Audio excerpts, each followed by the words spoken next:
미국 국방부가 북한 정권의 신형 전술유도무기 시험 발사 발표를 장사정포 시험에 대한 성명으로 표현하며 동맹에 대한 방어 공약을 재확인했습니다.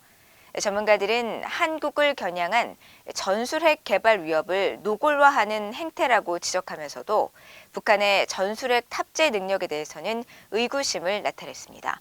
박동정 기자가 보도합니다. 미 국방부 대변인은 16일 북한의 신형 전술유도무기 시험 발표에 대한 VOE의 질의에 우리는 북한의 장사정포 시스템 시험 발표에 대해 알고 있다며 동맹 파트너와 긴밀한 공조 속에 모든 활동을 분석하고 있다고 답했습니다. 이어 우리는 한국과 일본, 미국 본토 방어에 대한 약속과 영내 평화와 안정을 지키기 위한 헌신을 분명히 해왔다고 밝혔습니다.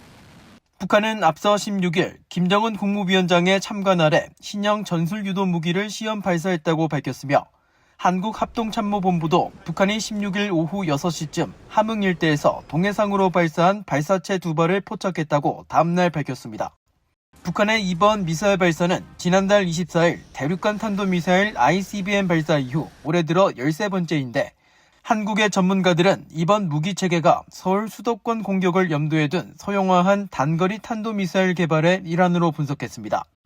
장영근 항공대 교수는 특히 핵탄두가 소형 경량화되면 이들 단거리 탄도미사일에도 장착할 수 있어 한국으로선 직접적인 핵 위협에 직면할 수 있다고 말했습니다. 박원곤 이화여대 북한학과 교수도 전술핵은 한국과 일본 등의 직접적인 위협이라며 최근 김여정 노동당 부부장의 대남 담화에 이어 한국을 겨냥한 전술핵 개발 위협을 노골화하는 행태라고 지적했습니다. 북한의 입장에서는 전술핵 무기, 그 대상은 한국, 일본, 괌이죠. 전술핵 무기를 이미 개발을 했고 그걸 좀 더 고도화하고 대량화하겠다라는 명백한 의지를 밝혔다라고 판단이 되고요. 그렇다면은 전술핵이라는 거에 사용되는 미사일의 특징을 볼 때 아주 쉽게 재래식 전쟁이 핵전쟁으로 확장될 가능성을 높이는 그런 행위다라고 판단이 됩니다.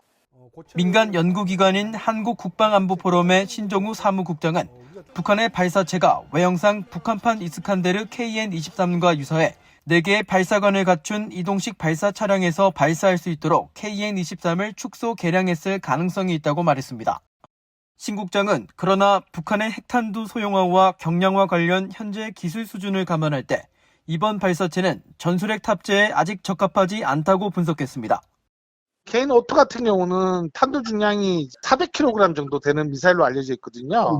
근데 이거를 이제 봤을 때는 미사일이 상당히 작기 때문에 탄두 중량 그 절반 이하로 떨어질 겁니다. 그럼 200kg 정도의 탄두에 북한이 핵무기를 소용할 수준이라고는 현재 보기는 어렵고요. 하지만 일부 전문가들 사이에선 탄두부를 키우고 사거리를 줄이는 탑재 방식을 배제할 수 없다며 북한 정권의 위협을 과소평가해선 안 된다는 목소리도 나옵니다. BOE 뉴스 박동정입니다.